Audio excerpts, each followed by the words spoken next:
ohun rere ni láti máa fi ọpẹ́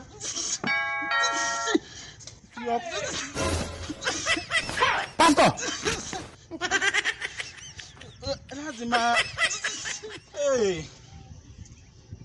Hello?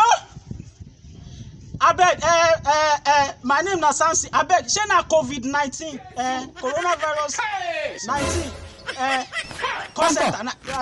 Thank you. My father don get corona. Since he just dey sneeze. He dey sneeze. He don get am.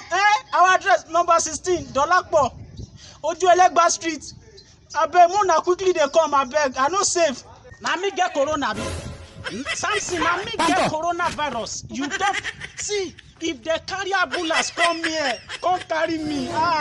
Samson, I go cut your head, your leg. I go put am for next street. You be bastard, and I go show you say me I don bastard before you bastard. Omale, now you go get corona. I go inside rain beat me. I dey here dey sneeze inside get corona. God go catch you. They go carry ambulance come here. Omale, jati. Hello, no, na Samson dey call. My father no get corona.